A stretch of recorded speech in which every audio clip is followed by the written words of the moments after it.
Madam, the boy in this painting, I know him. He lived with me in the orphanage. The hoarse, trembling voice of Caleb Morrison echoed through the quiet hallway of the Westwood mansion, shattering the stillness of that California afternoon. He froze before the oil portrait hanging on the white wall. The rubber gloves on his hands were still wet with soapy water, and the rough, calloused fingers of a man who had worked his whole life began to tremble uncontrollably. Sophia Westwood, a 38-year-old woman with loose ombre blonde hair, slowly turned around, still holding a cup of coffee. The afternoon sunlight of Los Angeles streamed through the wide glass window facing the Pacific, glinting on the flawless face of the film director. But in that instant, her beauty turned to stone. "What did you just say?" she whispered, her voice so faint it nearly dissolved into the light. Caleb swallowed hard, his vision blurring. At 42, a single father used to night shifts and cracked hands that told stories of survival. He now trembled like a lost child standing before the past. He pointed at the painting, a boy of about 4, with clear blue eyes, an innocent smile, and hair as soft as golden silk. "This boy, he lived with me at Sunshine Orphanage, East LA, from when he was 6 until 14. I can't be mistaken. That face, I could never forget it." The coffee cup slipped from Sophia's hand and shattered on the marble floor into 1,000 glittering pieces. She didn't even notice. Her long legs in white jeans seemed rooted to the ground. Her lips moved soundlessly. That portrait was of Noah Westwood, her younger brother, the boy who vanished 30 years ago. He disappeared one Sunday morning at Griffith Park when he was only 4. From that day on, the Westwood family was never the same. "Are you sure?" Sophia's voice cracked. "You're certain that's my brother?" Caleb nodded repeatedly, tears spilling down his cheeks. "I'm sure, ma'am. At the orphanage, we called him Nathan Price. He always said he once lived in a big house overlooking the sea, with a beautiful sister and a white piano. But no one believed him. Everyone thought it was just a child's imagination." Sophia staggered and had to grip the staircase railing. Behind her, the innocent eyes in the painting seemed to pierce through 3 decades, gazing straight into the heart of the sister who had carried that haunting ache all her life. "Nathan," she whispered, her lips trembling. "My little nugget, you're alive." And in that moment, after 30 years of unspoken grief, Sophia Westwood, the iron-willed woman of Hollywood, the victor of million-dollar deals, collapsed to the floor, sobbing like a child who had just found a missing piece of her soul. Caleb knelt beside her, his voice breaking. "Ma'am, I'm sorry. I tried to find him, but I couldn't." Thus begins the story of a woman who lost everything, and the poor man who unknowingly held the key to unlocking her past. If you've ever believed that memories can bring 2 lost souls back together, hit subscribe to see what happens next. But what really happened to Nathan during those missing years? And why is Caleb the only one who knows? 30 years ago, a fateful Sunday morning, the Los Angeles sun shone as brightly as ever. But for the Westwood family, from June 15, 1995, that sunlight would never feel warm again. David Westwood, a film director who had just won an Oscar for his family drama, took his 2 children for a morning walk at Griffith Park. Sophia was 8, and Noah, the 4-year-old blonde boy, ran gleefully across the grass, his laughter ringing like silver bells. "Sophia, look! I caught a butterfly!" Noah shouted, running toward her, his small hands cupped as if guarding a treasure. Good job, Nugget. Sophia smiled, brushing his messy golden hair. My little golden nugget. That's who you are. David sat on a wooden bench beneath an oak tree, watching them while talking on the phone with a producer. An important call about his next film project. Just 5 more minutes, then we'll go home for breakfast, he said, smiling and patting Sophia's head. Just 5 minutes. But those 5 minutes destroyed their lives. Sophia chased a golden retriever, wagging its tail nearby, about 20 meters away. Noah watched her, then looked down at the butterfly in his hands. He wanted to set it free. He walked toward a bush, opened his palms, and the butterfly fluttered away. When David hung up, only Sophia was there. Dad! Dad, where's Noah? He was just here. Her voice trembled. David spun around, panic flooding his eyes. Noah! Noah! Where are you? Stop hiding from Daddy. But there was no answer, no sound of laughter, no trace of the blond boy. Noah had vanished, in broad daylight, in the middle of a crowded park, as if swallowed by the air itself. David ran everywhere, shouting his son's name, while Sophia cried and followed behind. Bystanders joined the search. Police arrived 15 minutes later, but by then, it was too late. What followed was a nightmare that lasted 30 years. David Westwood used everything he had, money, fame, influence, to search for his 4-year-old son. He hired 5 of the best private detectives, offered a $2 million reward for any lead that could bring Noah home. He appeared on every major show, CNN, ABC News, The Oprah Winfrey Show, pleading for help. Julia Westwood, his wife, a gifted composer once nominated for a Grammy, abandoned her career, canceled every contract, and lived for one purpose only, to find her son. The Westwood Mansion in Pacific Palisades, once host to lavish Hollywood parties, turned into a command center for the search. Walls were covered with maps, photos of Noah, lists of leads, police reports, and frantic notes scrawled in marker. The LAPD investigated for 8 months.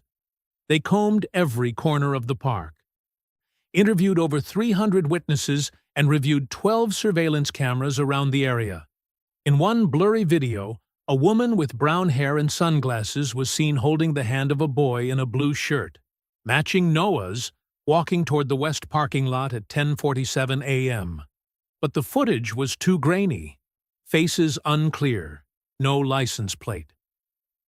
We believe this was a premeditated abduction, said Detective James Rodriguez, a former FBI officer, during a briefing at the mansion. But there's been no ransom demand, no contact, which means... He stopped mid-sentence, but everyone understood. It meant the child might be gone, or worse, sold into a trafficking ring. David slammed the table, shouting, "No! My son is alive! I can feel it!" "I'm his father. I know." Julia sat frozen beside the white piano, the one she used to play lullabies for Noah, her trembling fingers resting on the keys, unable to press them. "Our boy is out there somewhere, scared, calling for me, and I can't reach him." Sophia curled up in a corner, hugging her knees. She had no tears left to cry. In her small hand, she clutched the teddy bear Noah had left behind that morning. Time passed. No news. Every lead ended in a dead end. Once, a man in San Diego claimed he saw a boy resembling Noah in a supermarket. David and Julia drove 3 hours, hearts pounding, only to find it wasn't him. Just another blonde child. Another time, a woman in Arizona reported a suspicious couple with a young boy. A detective flew there immediately. The result? A legally adopted child? Each false hope was another knife to the heart, especially for Julia and David. And Sophia, only 8, witnessed it all. The Westwood family began to fall apart. Julia Westwood was the first to break. She couldn't accept that her son was gone. Every night, she left Noah's room untouched. Toys on the shelf, clothes neatly folded in the closet, his favorite Spider-Man blanket laid across the bed. She cooked his favorite meals: bear-shaped pancakes, grilled cheese sandwiches, chocolate milk, and set them on the table in his usual seat, as if any moment he might burst in laughing. "Mom, he's not coming back." Sophia, 10, sobbed in the arms of her Aunt Margaret, who had moved in to help. Julia hugged the piano, whispering through tears, "He'll come back, sweetheart." That morning he told me, "I'll play the piano for you tonight." He promised. He has to keep his promise. Her fingers trembled as she pressed the keys. The familiar melody of Chopin's Nocturne now sounded like a weeping spirit. David, on the other hand, chose escape. He buried himself in work, filming non-stop, refusing to go home.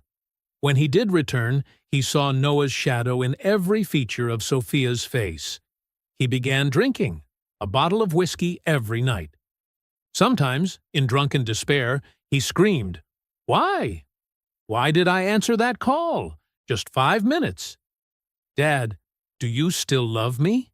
Sophia asked softly from the doorway. David froze. The bottle slipped from his hand. For the first time in months, he knelt and hugged his daughter tight. "I'm sorry, Sophie. I love you, but I don't know how to live when your brother's not here. Every time I look at you, I relive that day. I failed to protect both of you. But I'm still here, Dad," she cried. "Please don't make me lose you, too." David held her long and hard. "I'll try. I promise." But the pain was too deep. And he didn't know how to keep that promise. 2 years after the disappearance, a cold winter morning in 1997, Julia Westwood passed away. It was Sophia, only 10, who found her. Julia lay still on her bed, clutching Noah's blue shirt. On the table, an empty bottle of sleeping pills and a hurried note. "My dearest Nugget, I'm sorry. I searched everywhere but couldn't find you. I'm so tired now. If there's another life, I'll find you again, and never lose you this time. I love you, forever. And my beloved Sophie, live for me and your brother. I'm sorry I wasn't strong enough." The newspapers called it an accidental overdose, but Sophia knew it wasn't an accident.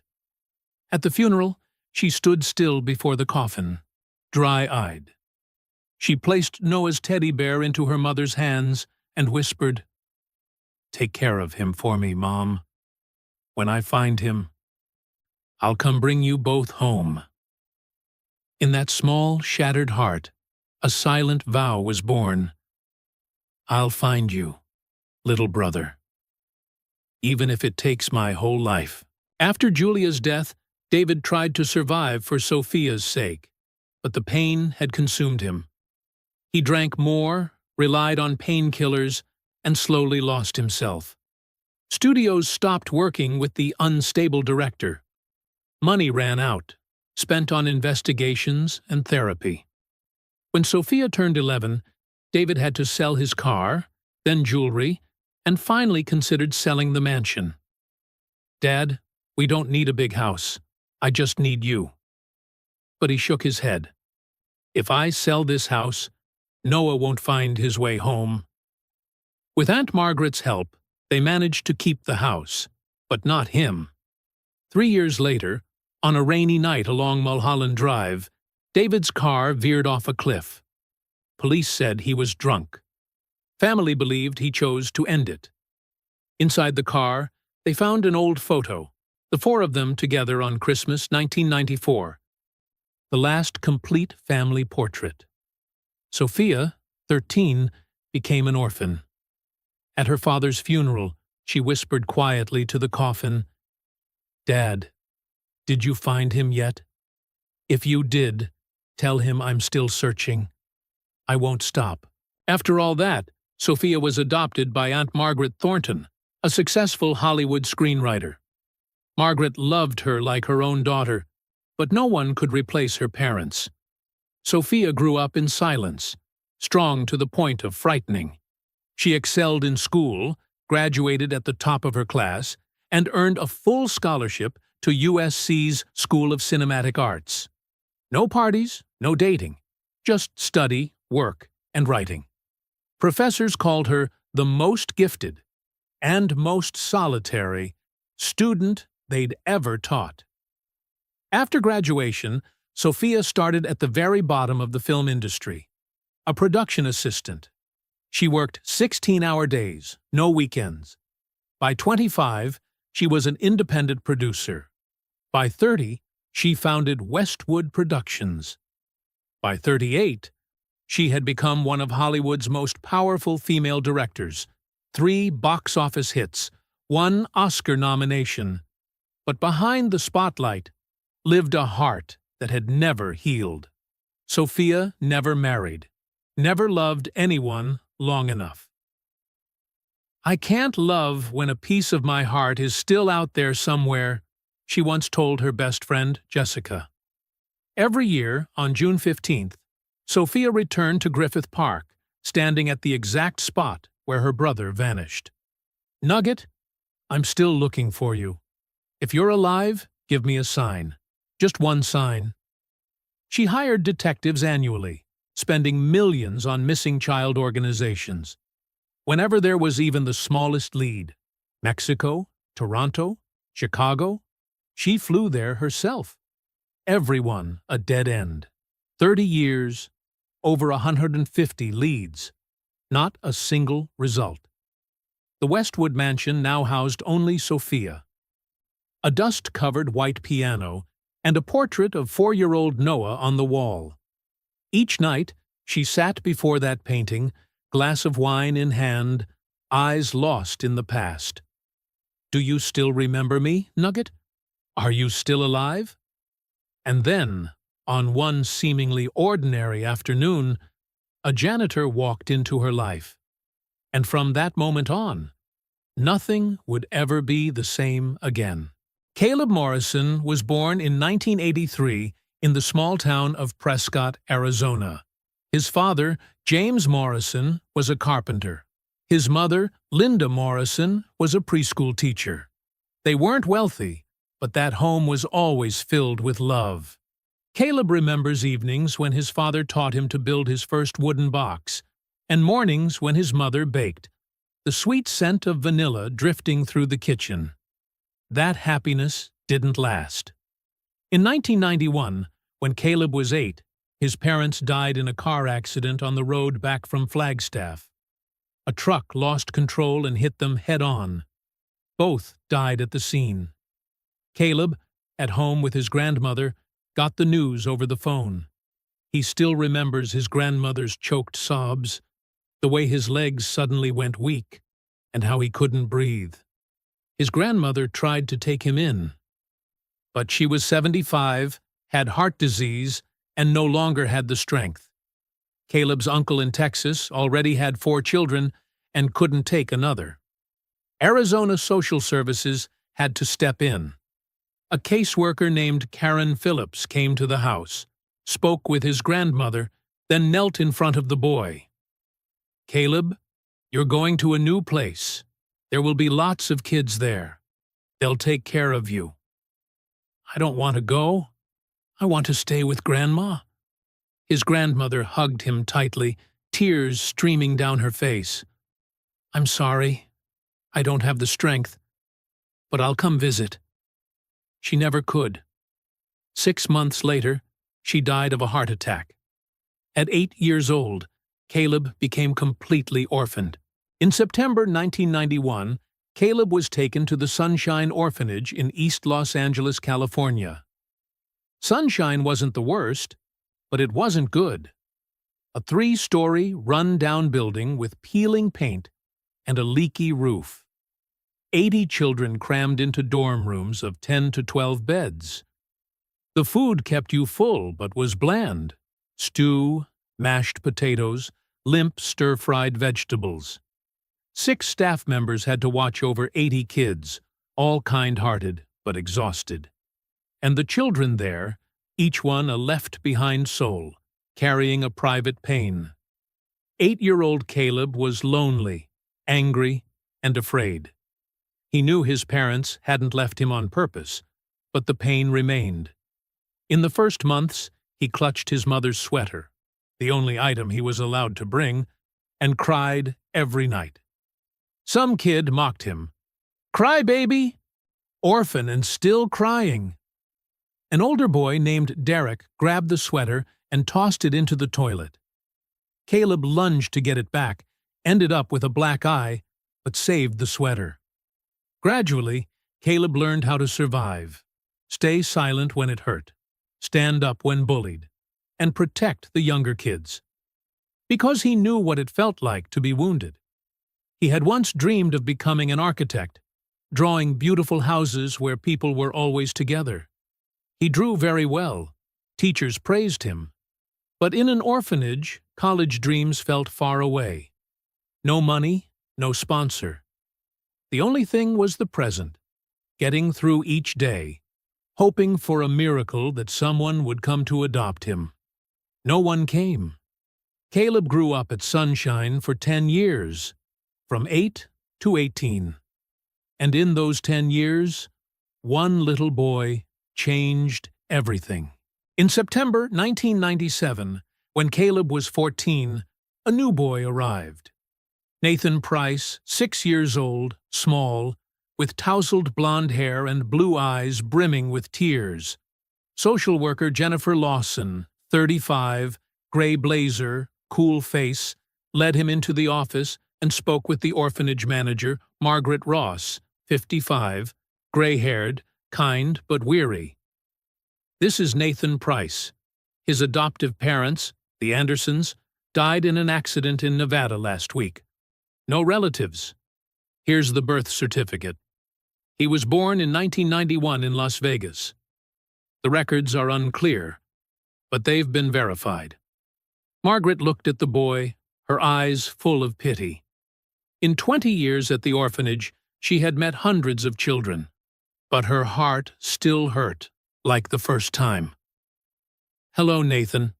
I'm Margaret. From now on, this place is your home. I'll take care of you." Nathan said nothing, hugging a teddy bear, one arm torn, an eye crooked, its fur matted, and looked around in confusion. Jennifer set down a bag of clothes. "Here are his things. I have to go." She turned and left quickly without looking back. Margaret took Nathan to the dining hall. It was dinner time, stew and mashed potatoes. Caleb sat at a corner table eating quietly and looked up when he saw the new boy. Nathan stood in the noisy room as if hearing nothing. He whispered, "Sophie, where are you? You promised you'd protect me." "Who's the kid talking to?" Derek, now 16, sneered. "Crazy!" A few others burst out laughing. Caleb didn't. He looked into Nathan's eyes and saw himself in earlier days, the pain of a child abandoned, bereft of family, doubted by everyone. That night, when everyone was asleep, Caleb saw Nathan sitting alone in the backyard, an old swing creaking beside a rusty slide. The boy tilted his face to the sky and softly sang a sad lullaby. "I'll come home, to the white piano, to Sister Sophie. Mom will play, Dad will tell stories, and I'll be happy." Caleb walked over and sat on the swing beside him. "You okay?" Nathan started and wiped his tears. "Who are you?" "I'm Caleb. I live here. Welcome to your home." The blue eyes widened. "Home? But my home isn't here. My home is by the sea. There's a white piano. There's Sister Sophie." "Who is Sister Sophie?" "My sister. She's really pretty, with long blonde hair. She promised to protect me. She calls me Nugget." His voice shook. "Where is she?" "I don't know. I can't remember clearly. But I know she's real. I have a home. I have a family. I hear piano. Mom plays Chopin. Our house looks out over the sea. But no one believes me. They say I'm imagining things. Caleb knew that feeling. When he first came to the orphanage, he'd told stories about his parents, every detail. Then, as no one cared, and the kids said, "Forget it, they're dead," he learned to keep quiet. But Nathan was different. He still believed, remembered, hoped. "I believe you," Caleb said, putting a hand on the boy's shoulder. Nathan's eyes lit up as if catching a thread of light. "You really believe me? You don't think I'm crazy?" "No, and I'll help. One day, I'll help you find your family." Nathan hugged Caleb, sobbing. From then on, a brotherhood without blood ties began. In the 4 years that followed, Caleb and Nathan became real brothers. Caleb shielded Nathan from bullies. Once, Derek grabbed Nathan's teddy bear, threw it into the toilet, and flushed. Nathan screamed in tears. Usually calm, Caleb drove a straight punch into Derek's face, breaking his nose. Caleb was punished with 3 nights without dinner. But he had no regrets. That night, he snuck into Nathan's room with bread and an apple he'd hidden. "It's okay, Nugget. I'll always protect you." "Nugget?" Nathan blinked. "You called me exactly what Sister Sophia calls me." Caleb smiled. "Because you deserve that nickname. You're a precious golden nugget to me." Nathan laughed, his first laugh since arriving at the orphanage. "You're so much like Sophie. You're as kind as she is." Caleb had fished out the teddy bear, washed it, and stitched the torn arm. "Here, I fixed it." Nathan hugged it tight, tears rolling down. "Thank you. You're the best person I've ever met, besides my family." Caleb shared his meals whenever Nathan was hungry. He taught Nathan to read and write when he started 1st grade, patiently pointing out each letter. Every night, Caleb told stories he made up himself. Brave princes finding their way home.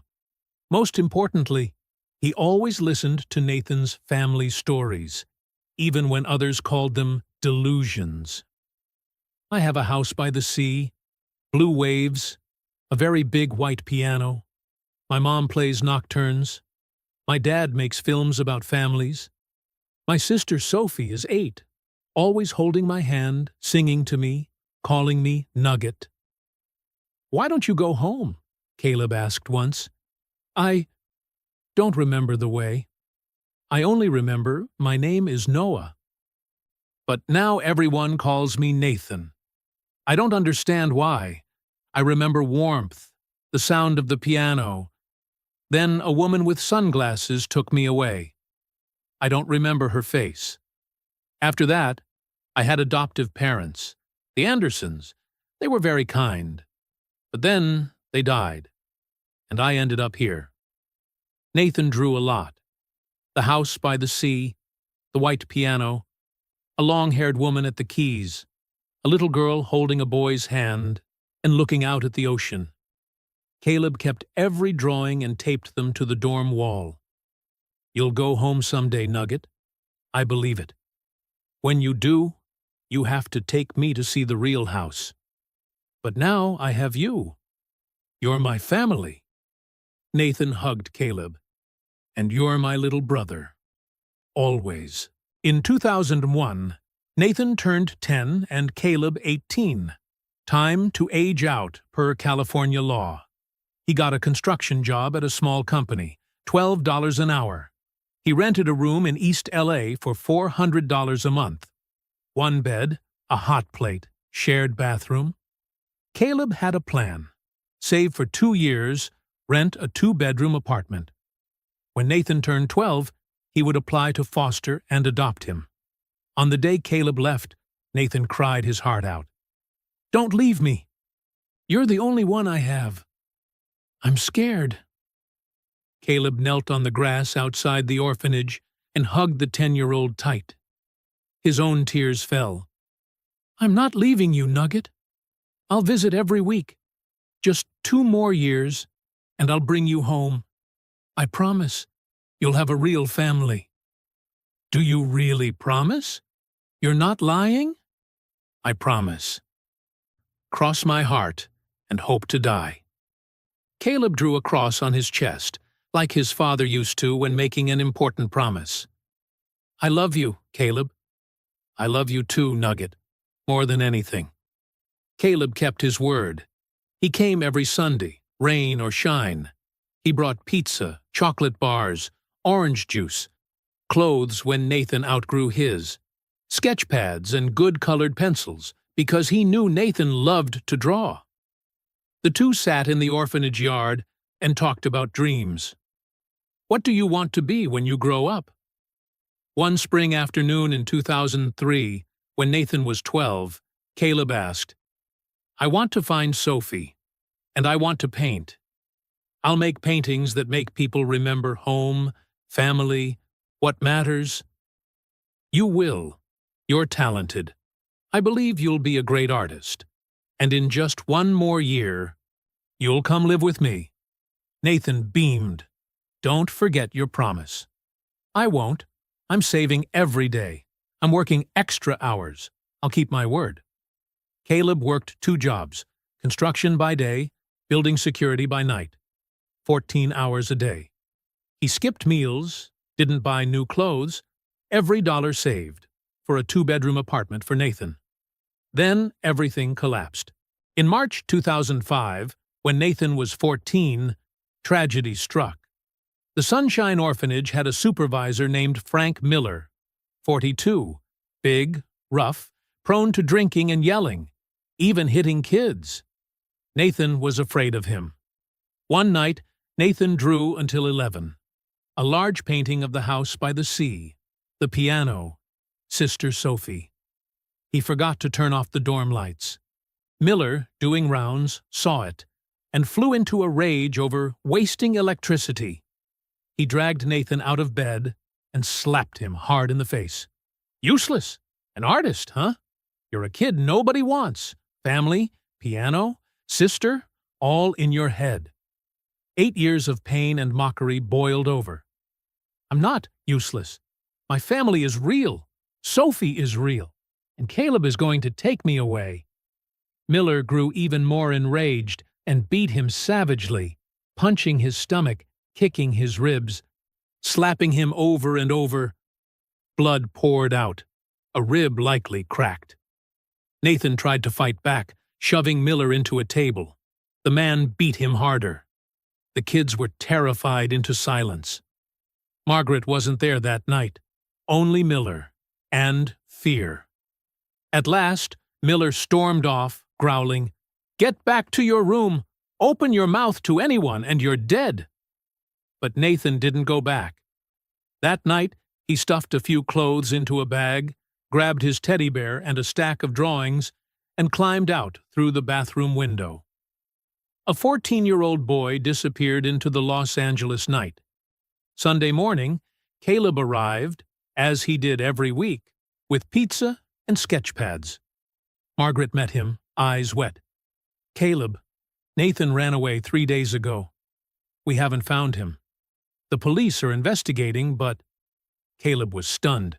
The pizza box slipped and sprang open. "Why didn't you call me immediately? How could you let him go? What happened?" Margaret cried. "Frank Miller. He beat Nathan for drawing late. We didn't foresee.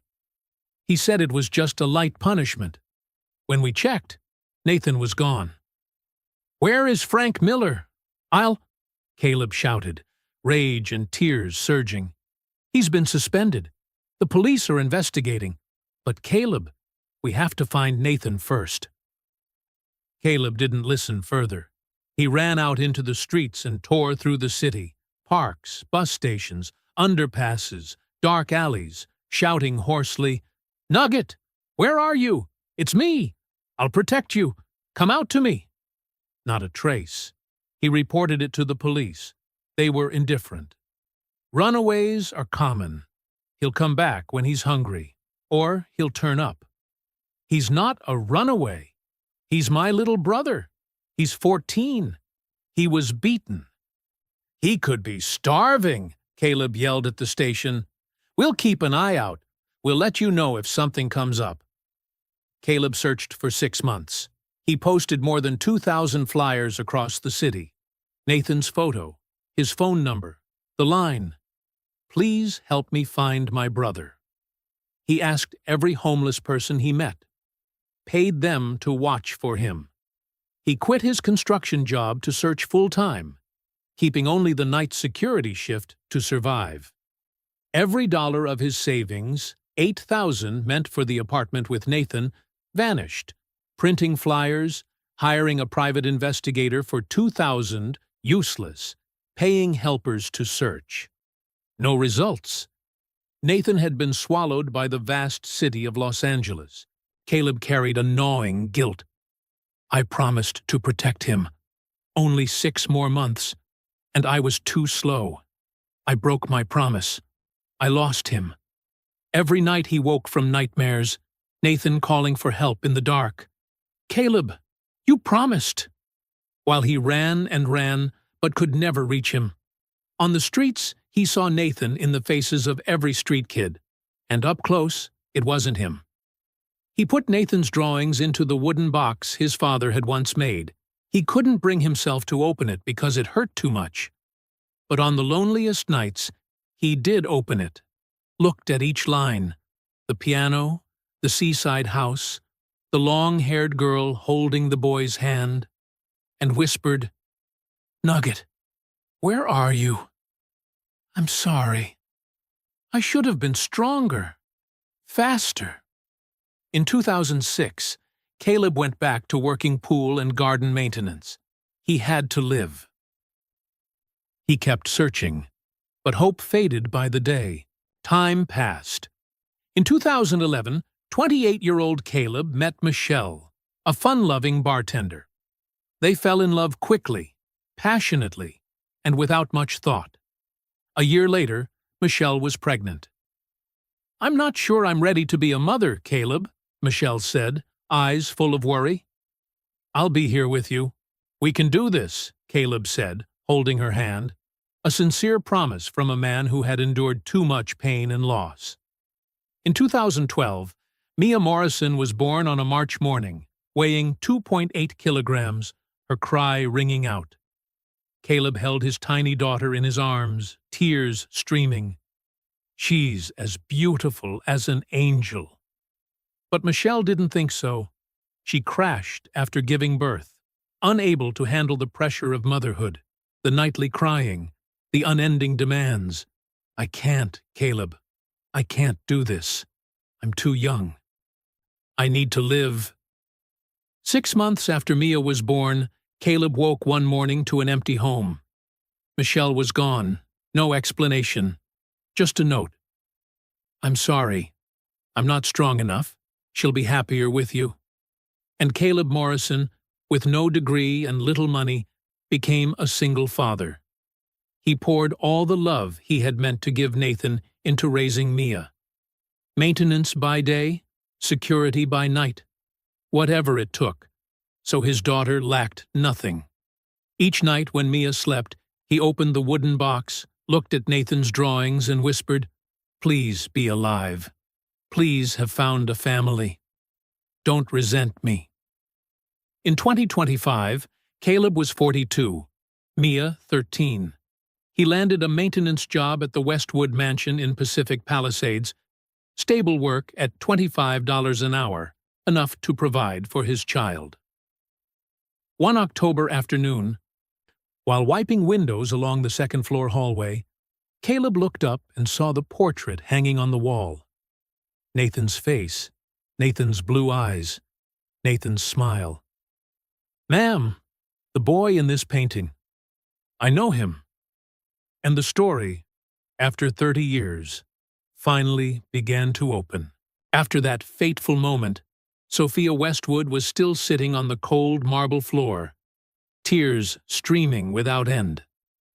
Beside her, Caleb Morrison knelt, at a loss for what to do. a 42-year-old janitor, and in a few short minutes, he had shattered the world of a powerful film director. "Ma'am, are you okay?" Caleb asked, his voice shaking. Sophia looked up, her blue eyes, the very same shade as Nathan's, red from crying. "Okay?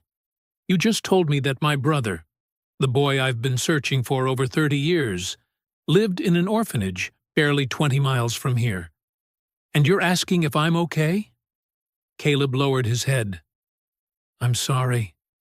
I didn't know. If I had known sooner." Sophia wiped her tears and struggled to stand. Her legs were still trembling. "No, it's not your fault. You took care of my brother. You protected him. You did what my family couldn't." Her voice caught. "Thank you." Caleb stood, eyes still wet. "But I failed. I lost him." "No." Sophia stepped closer and set a hand on his shoulder. "You gave my brother what my parents couldn't in time. Love at the exact moment he needed it most. Now, we're going to search. We'll bring Noah home. Together."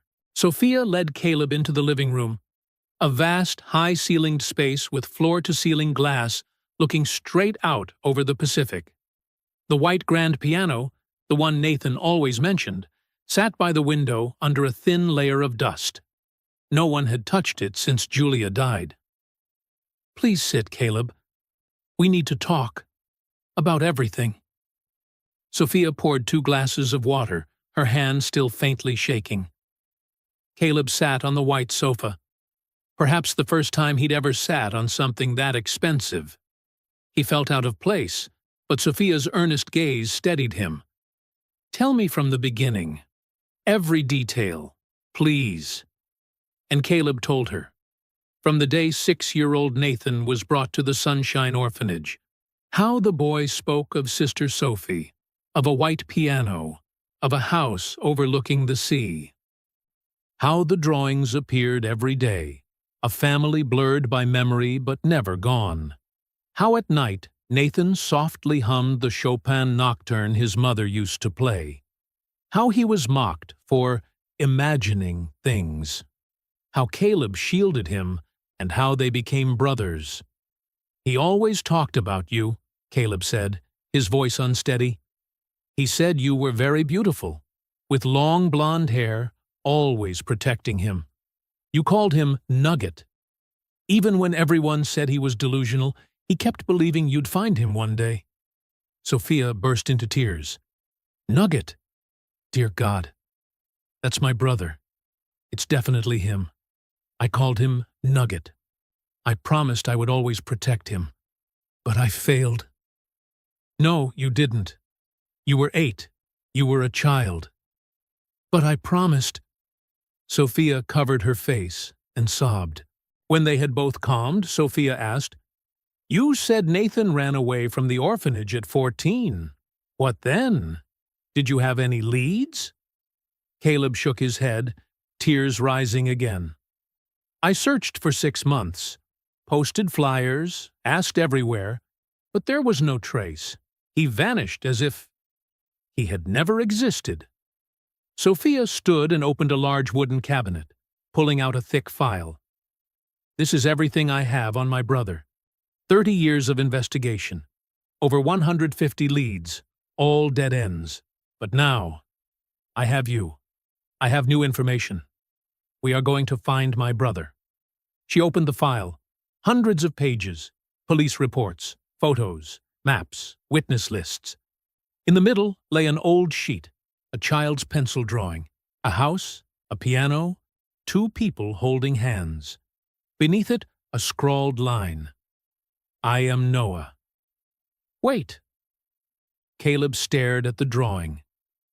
Heart pounding. "What's your brother's name?" "Noah. Noah Westwood. Why?" "Nathan said that when he was little he was called Noah. But when he entered the orphanage, his name became Nathan Price. When I asked why the change, he said he didn't remember. only that someone had changed everything. Sophia shivered. A name change, forged papers. This was a conspiracy. Someone abducted my brother deliberately. Not for ransom, but to sell him. Sophia immediately called James Rodriguez, the former FBI detective who had stood with the Westwood family for 3 decades. He was 68 now, retired, but still following the case closely. "Sophia? What's going on?" His voice was old but steady. "James, I've found someone who knows about my brother. He lived in an orphanage, under the name Nathan Price, at Sunshine, East L.A., from 1997 to 2005. A beat of silence. Then his voice wavered. "What? Sophia? Are you certain?" "More certain than ever. I need you here, right now." "I'm on my way." James hung up. 45 minutes later, James Rodriguez arrived at the Westwood mansion. Tall, silver-haired, face etched with lines, but eyes still keen. He shook Caleb's hand. "You're the one who lived with Noah?" "Yes, sir. But we had to call him Nathan." James opened his laptop and began typing. "Tell me everything from the start, as detailed as possible." Caleb recounted it again, this time with greater specificity.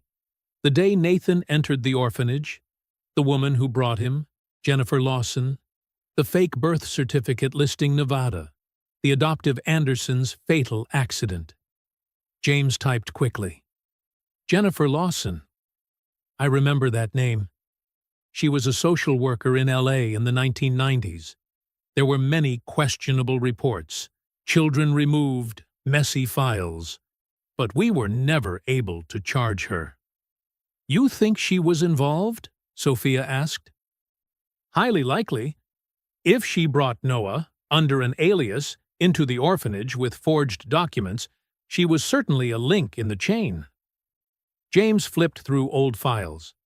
"In 1995, when Noah was abducted, we had a blurry camera clip of a brunette woman in sunglasses holding the hand of a boy in a blue shirt. We couldn't identify her. But now—" He pulled out a photograph from 1997.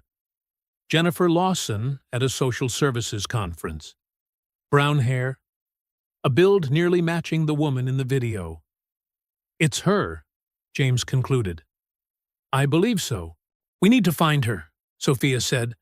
"She might know where Noah is." James typed into his computer. "Jennifer Lawson. Let me check." 10 minutes later, he shook his head. "She died in 2018, lung cancer.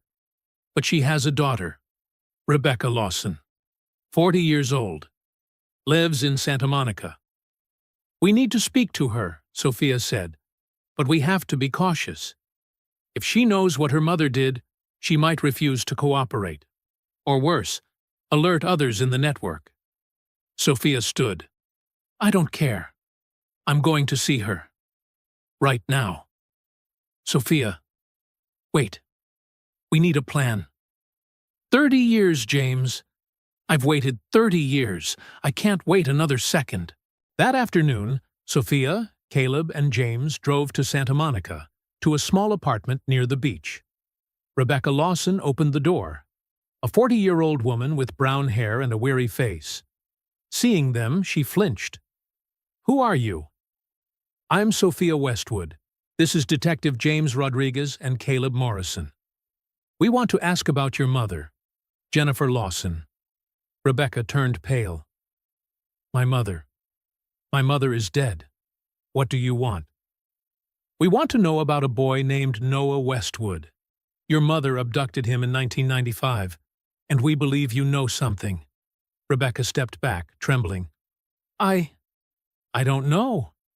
"Please," Sophia stepped forward, tears filling her eyes. "Noah is my brother. He was kidnapped when he was 4. My family fell apart. My parents died of grief. I've searched for him for 30 years. Please, if you know anything, tell me." Rebecca looked at Sophia, then at Caleb and James. Tears spilled. I know. I know about that boy. And about many others. They sat in Rebecca's small living room. She poured water, her hands still shaking. My mother wasn't a good person. She worked for a child trafficking ring. Not to abuse them, but to sell them to wealthy families who couldn't have children. Illegal adoptions. And my brother? Sophia clenched her teeth. Noah Westwood. Yes, I remember that name. My mother kidnapped him from Griffith Park in 1995. A wealthy couple, the Andersons, paid $200,000 for a little boy. They couldn't conceive, and they couldn't adopt legally because of background issues. So they paid my mother. Your mother kidnapped my brother. To sell him? Sophia was almost shouting. Rebecca nodded, crying. I'm sorry. I was only 10. I saw my mother bring a boy home. He cried, calling for his sister and his mother. My mother gave him a sleeping pill. 3 days later, the Andersons came. They paid the money and took him away. My mother redid the paperwork. He became Nathan Price, born in Nevada, an orphan. But the Andersons died in 1997, Caleb said. Nathan, Noah, was sent to the orphanage. Yes, Rebecca nodded. They died in an accident. My mother had to handle the boy.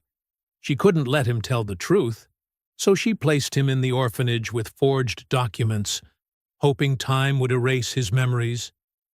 He was little. She thought he would forget. But my brother didn't forget, Sophia whispered. No. And it haunted my mother until the day she died. James scribbled notes rapidly. What about the others in the ring?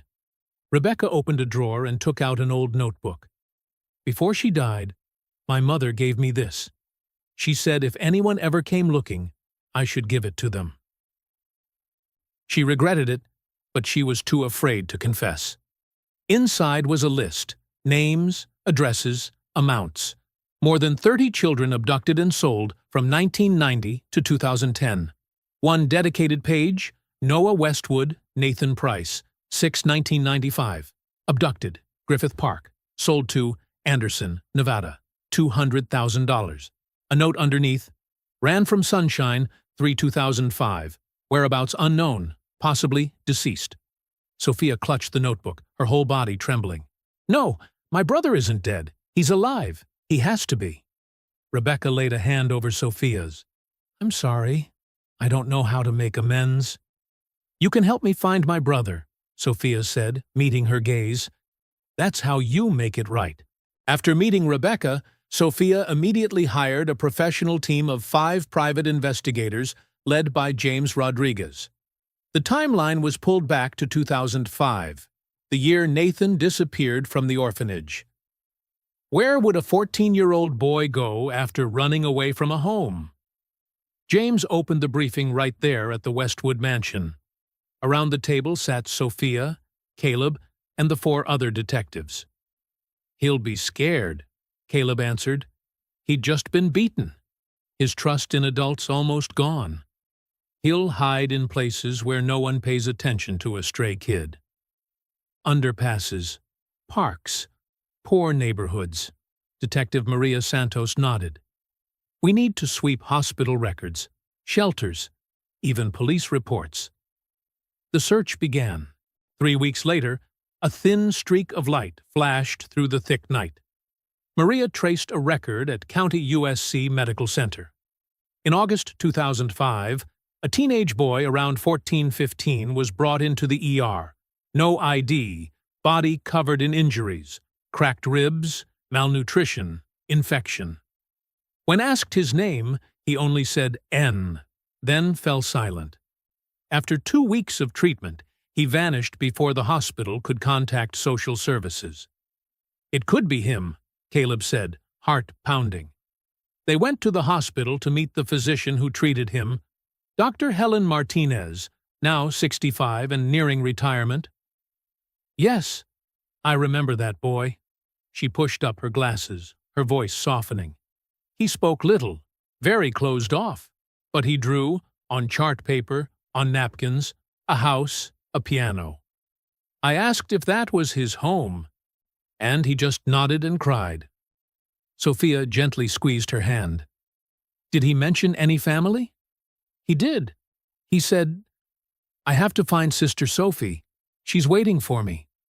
I asked who Sophie was. He said, my sister, the only one who loves me. Then he asked how to find a missing person. I told him to go to the police, but he was afraid. He said they'd send him back to a terrible place. She sighed. One night, he climbed out the window and disappeared. He left a note beforehand. I still have it. Dr. Martinez opened a drawer and took out a yellowed sheet of paper, the shaky handwriting of a child. Thank you, Doctor. I have to go find Sister Sophie. I am Noah Westwood. If anyone looks for me, please tell them I'm sorry for being missing so long. The paper trembled in Sophia's hands. Tears fell onto the words. You still remembered your name? You were still looking for me? Caleb's throat tightened. He never forgot. He never, ever forgot. The next trace led them to a homeless shelter in downtown L.A. A volunteer, Carlos Rodriguez, 55, once homeless himself, vividly remembered a blonde teenager from 2005-2007. He'd drop by for meals, sleep a night, then leave, Carlos said. Very quiet, but he'd draw for the kids here. Beautiful work. He said he drew to remember home. Did he talk about family? Sophia asked. Yes. He said he had a sister named Sophie and was looking for her. But he didn't know where to start. No papers, no money. I told him to go to the police. He refused. Adults hurt me. I don't trust anyone, he said. When did you last see him? James asked. Around 2007, 2008. He said he'd head north. Said maybe his sister was there. I gave him $50 and a warm jacket. He thanked me and never came back. The investigative team widened the circle to San Francisco and nearby cities. 2 more months passed, and another piece surfaced. In 2010, a young man around 19 was brought to San Francisco General after a motorcycle accident. Severe injuries, broken leg, concussion, no ID. In his pocket was a slip of paper, a drawing of a house, a piano, and the word Sophie. That's my brother, Sophia choked as she reviewed the file. It's definitely him. They met Dr. William Chen, the attending physician, now 60. I remember that young man. He was in a coma for 3 weeks. When he woke, he had partial amnesia. Couldn't recall his full name, no address. He kept repeating, "Where is Sophie? I have to find Sophie." We tried to help, but without documents, there was nothing to query. How long did he stay? James asked. 3 months. We treated his injuries and tried to jog his memory. Gradually, he recalled fragments. The name Noah, a seaside house, a piano. We notified police. They cross-checked missing persons, but nothing matched. The Noah Westwood file was too old, and at 19, he looked nothing like the photo of a 4-year-old boy. Where did he go? Sophia's voice shook. Upon discharge, he said he'd keep looking for Sophie. He worked at a nearby cafe to get by. I'd see him occasionally. He sold drawings at Fisherman's Wharf, very skilled. Then one day, gone. The owner said he quit, said he'd head south. Another lead, in 2015 at Venice Beach, a street artist appeared selling hand-drawn paintings. Description: about 24, long blonde hair, scruffy beard, very taciturn. He painted families, children, homes, introduced himself as Noah, never gave a surname. Sophia and Caleb went to Venice Beach and asked around the artists. I know him, said Marcus, 50, graying, sun-browned. Noah. Good kid, always helping. Drew free for poor kids. Didn't say much about his past, but I knew he was looking for someone named Sophie. Where is he now? Sophia asked, eyes filling. He left around 2018. Said he'd go east, New Mexico or Arizona. Said he had a feeling Sophie was that way. I didn't get it, but he was determined. He left me a piece. Marcus brought out a framed drawing. A little girl of 8 and a little boy of 4 holding hands, looking out at the sea. Signed below, Noah, for Marcus, 2018. Family is everything. Sophia clutched the painting and broke down. You've been looking for me all this time, and so alone. Caleb laid a hand on her shoulder. We're close to finding him. The search radius shifted to Arizona. 3 weeks later, they hit a trace at a small art center in Sedona. In 2020, an artist named Noah, no surname, held a small exhibition. Theme, Searching for Home. 20 paintings about family, love, and loss. The center's owner, Sarah Mitchell, 45, recounted, Noah was very sensitive.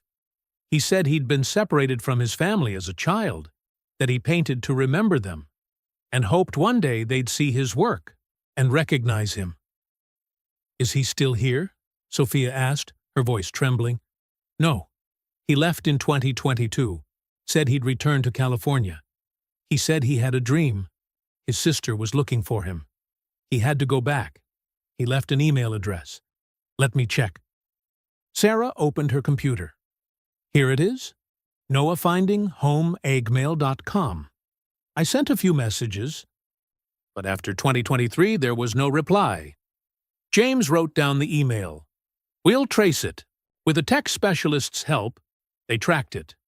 The account was last logged in May 2025 from an IP address in Los Angeles. He's back in LA, James concluded.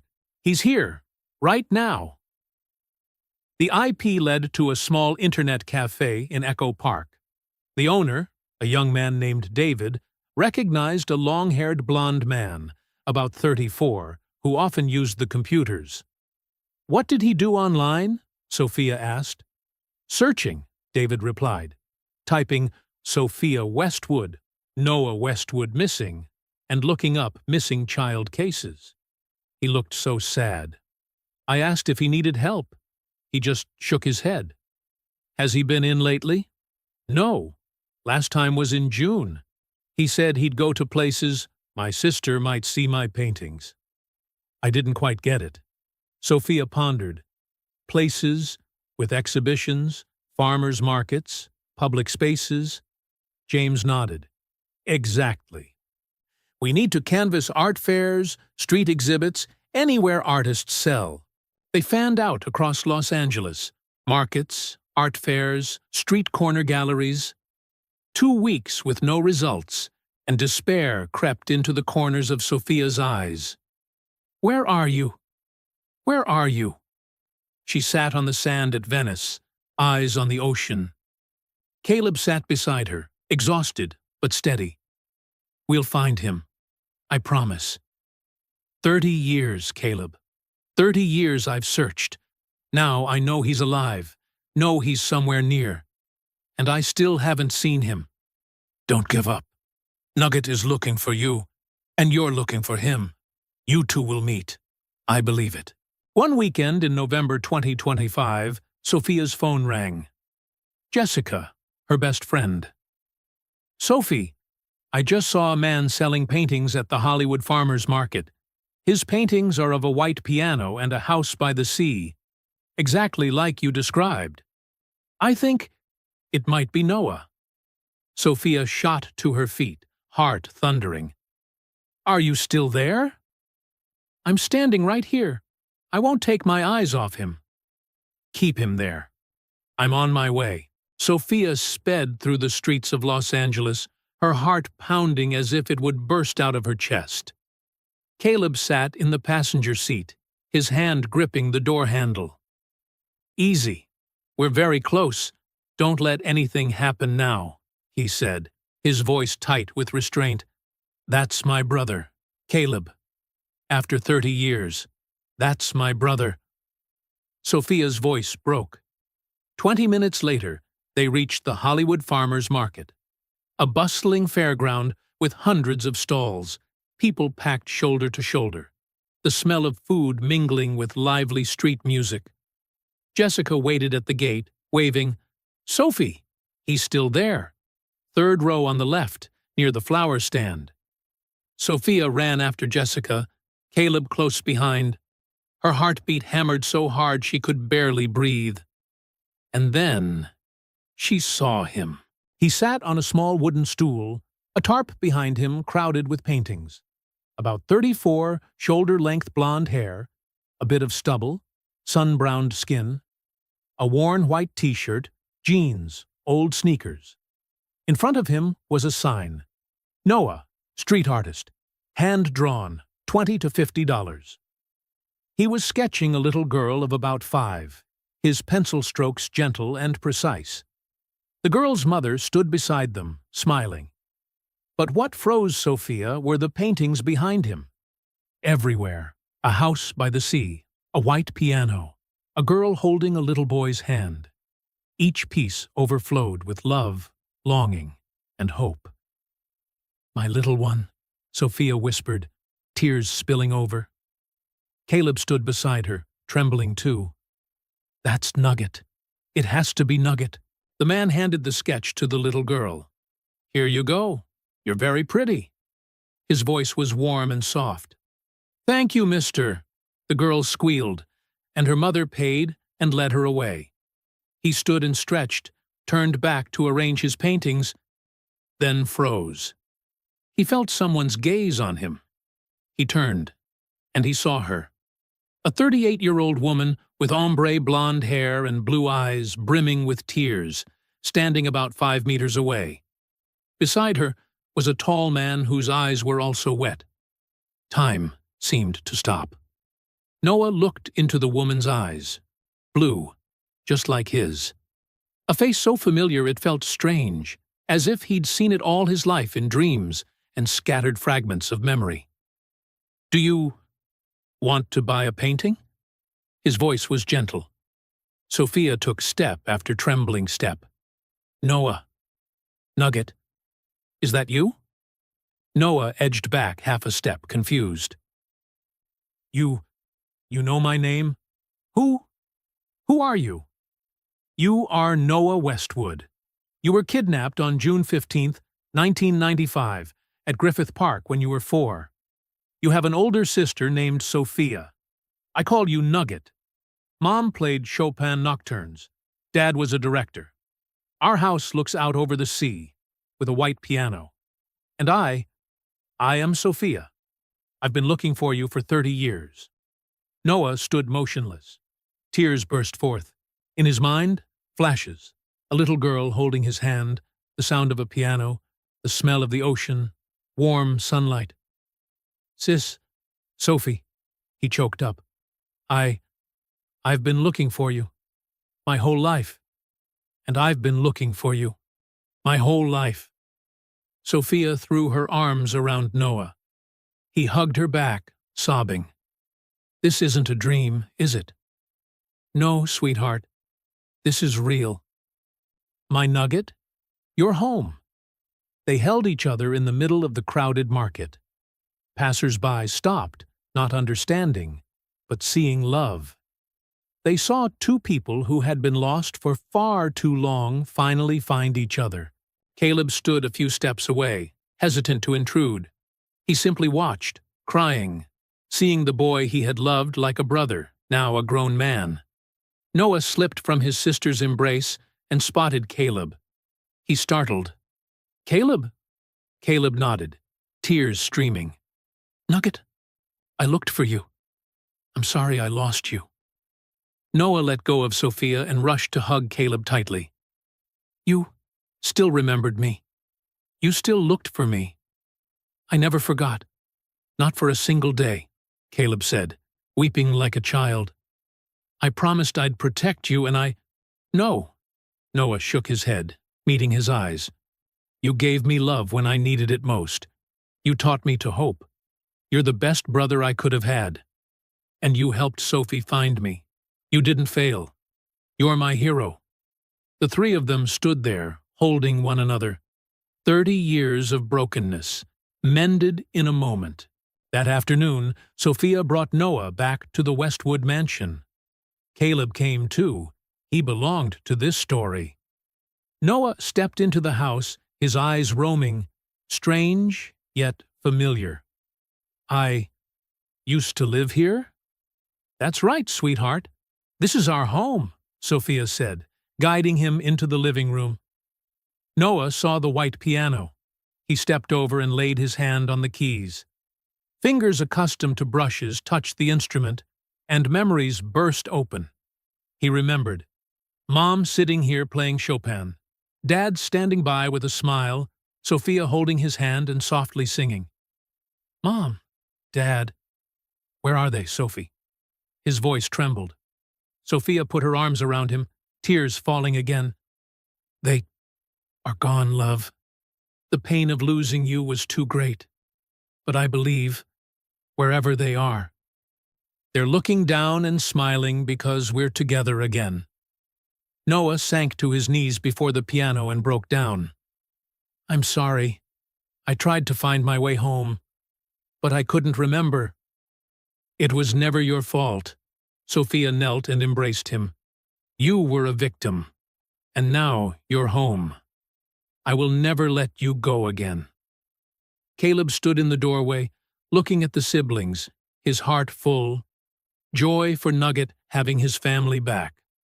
A sharp ache for the years the boy wandered alone. Noah stood and took Caleb's hand. "Caleb, you're my family too. My brother. Always." Caleb hugged Noah. "Always, Nugget." In the next 2 months, Noah moved into the Westwood mansion. He began trauma therapy, and the buried pieces of memory returned one by one. His parents' faces, the peaceful days before the abduction. Sophia took Noah to visit their parents' graves. He knelt and laid flowers. "Mom, Dad, I'm home. I'm sorry I'm late. From now on, I'll live happily on your behalf." Sophia squeezed his hand. "They'll be proud of us, Nugget." Noah held his first solo exhibition, this time with a name, a family, an identity. Title: Finding Home, a 30-Year Journey. 50 paintings telling the story of his life. Loss, loneliness, hope, and reunion. Caleb and his daughter, Mia, attended the opening. Mia called him Uncle Noah, and Noah called her my little niece. They became a bigger family.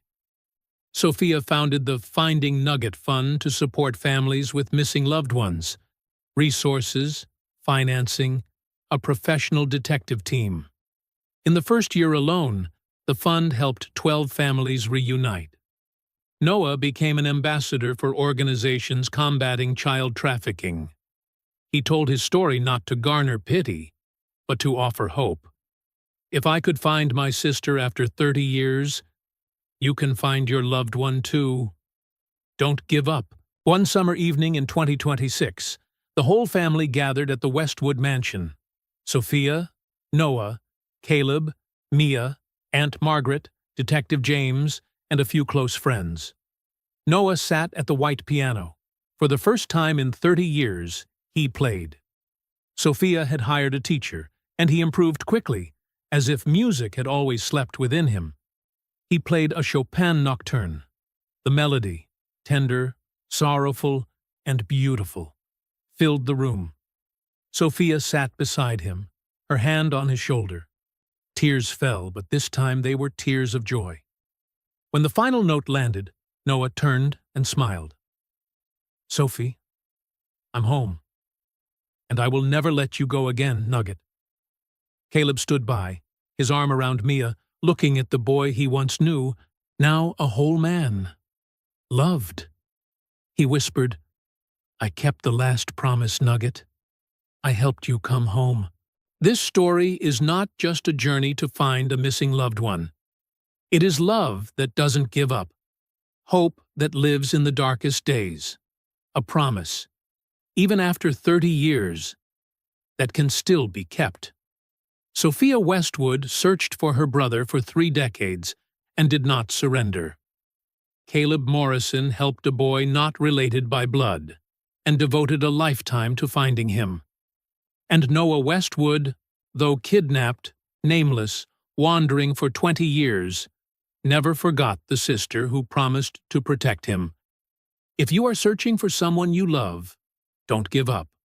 Love will lead the way. One day, like Sophia and Noah, you will find each other again. This is the story of Sophia, Noah, and Caleb, and a reminder that family is not only blood. Family is the people who never give up on each other. If this story touched your heart, please like, share, and subscribe so we have the motivation to tell more meaningful stories. Comment the name of the city you're watching from so we know where you're tuning in.